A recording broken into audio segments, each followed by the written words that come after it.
සරත් මට නම් මේක තවත් කරන්න බෑ. බලන්නකෝ අර දෙන්න කිසි වැඩකට නෑ. හැමදේම මම කරන්න ඕන. ඒ විතරක්ද? බෙහෙත් වලට කන්න බොන්න මේ හැමදේටම අපේ සල්ලිනේ වියදම් කරන්න වෙන්නේ. හරි හරි කෑ ගහන්න එපා. මම මේකට දැනටමත් විසඳුමක් හොයලා තියෙනවා. ආයුබෝවන් සර්. ආයුබෝවන්. මම ඔයාව මීට කලින් දැකලා නෑනේ. අනේ ඔව් සර්. මම අදයි මෙහෙ වැඩට ආවේ. එහෙමද? අංකල් කොහෙද ඉන්නේ? මම මේ ළඟ ඉන්නේ මහත්තයා. ළඟ කිව්වේ ටවුන් එකේමද? ඔව් මහත්තයා. අංකල්ට ළමයි නැද්ද? ඔන්නවා මහත්තයා. එහෙනම් ඇයි මෙච්චර වයසට ගිහිල්ලත් වැඩ කරන්නේ? මට ඉන්නේ එකම එක පුතයි. එයා වෙනුවෙන් තමයි හැම කැපකිරීමක්ම කළේ. නමුත් අද ඒවට කිසිම වටිනාකමක් නැහැ. දරුවට දෙමාපියන් දැන් වදයක් වෙලා. නෝනවත් වෙන ගෙදරකට යවුවා. අපිට කන්න බොන්න දෙන එකත් වදයක් වෙලා. ඔව් මම තේරුම් ගන්නවා. අංකල්ව දැක්කාම මට මගේ තාත්තව මතක් වුණා. මට එයාව රජෙක් වගේ බලා ගන්න ඕන වුණා. ඒත් ඒක කරන්න කලින් මෙයා ගියා. ඒක නෙමෙයි.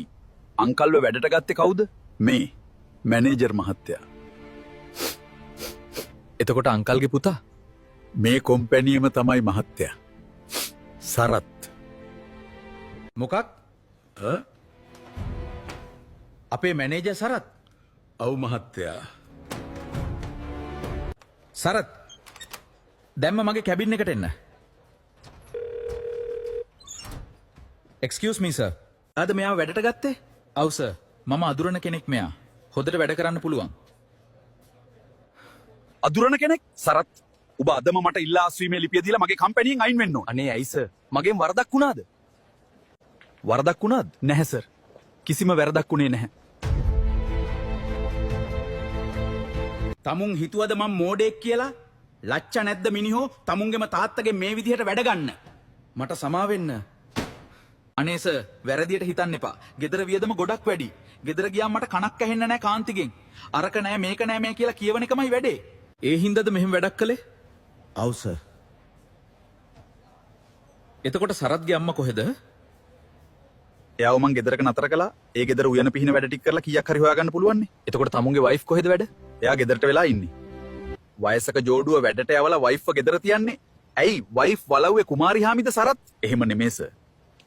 මේ අහනවා සරත්. ඒ දෙන්නට දැන් වැඩ කරන්න තරම් හයියක් නැහැ. ඒ මිනිස්සු බලා ගන්න ඕන දැන් ඔයා. ගෑනු කියන පදේට නටන්න ගියොත් තමුසෙට වෙන්නේ මහපාරට වැටෙන්න.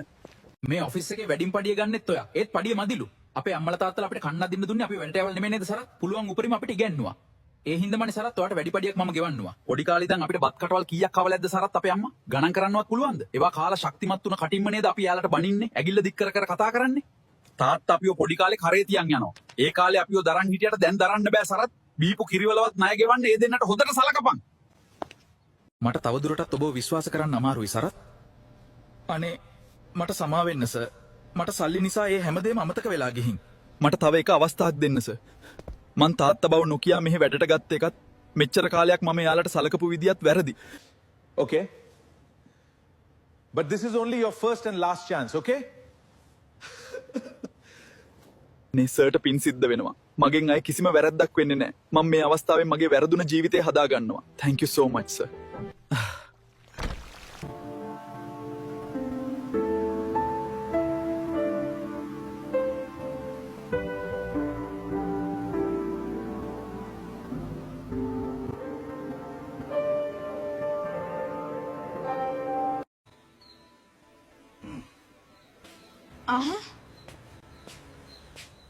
සරත් ඔයා කොයි වෙලේද ආවේ?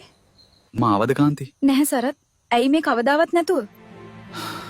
අපිට කොහේ හරි වැරදුනා කාන්ති. ඇයි සරත්?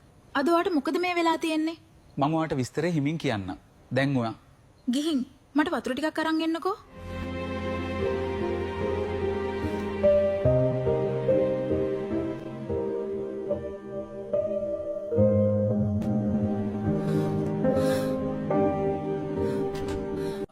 අම්මා මම ඔයා එනකම් බලන් හිටියේ. අම්මට මහන්සිද අම්මේ? ඇයි පුතා මං එනකම් බලන් හිටියා කියලා කිව්වේ? මං කියන්නම් අම්මා. ඔතනින් ටිකක් ඉඳගන්නකෝ. තාත්තා මෙහෙට එන්නකෝ පොඩ්ඩක්. එන්නට පිට දෙන්නෙක්ට වගේ සැලකුවේ. මට ඒකට සමා වෙන්න අම්මේ. මට සමා වෙන්න තාත්තා. ආයෙ ඔයාලා කොහෙවත් යන්න ඕනේ නැහැ. මං ඔයාලව බලා ගන්නම්.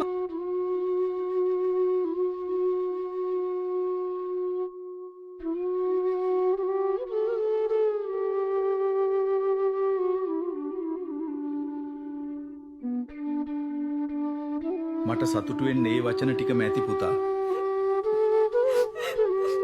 අම්මා තාත්තා මටත් සමා වෙන්න ඔයාලව වැඩකාරයෝ ගාන්ට තියාගත්තට. හැමදේම සරත් මට තේරුම් කළා. අපි අලුතින් පටන් ගමු. අපේ ආශිර්වාදය හැමදාම ඔය දෙන්නට තියෙනවා. ඔය දෙන්න සතුටින් ඉන්න හැමදාම. ඒක තමයි මටයි තාත්තටයි තියෙන එකම සතුට.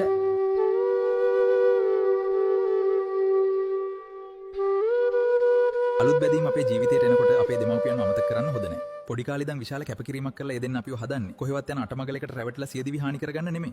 ඒ දිවිතේ නැති කරගන්න කලින් ඒ දෙන්නට කලගුණ සලකන්න. කවදාවත් ඔබට වරදින්නේ නැහැ. අපි අපේ ජීවිත වෙනස් කරගත්තා. දැන් තියෙන්නේ ඔබේ වාරය. ඉතින් වීඩියෝ එක හොඳ නම් like, අයිඩෝ share, අයිඩෝ comment කරන්න. ඔයාලට බුදු සරණයි.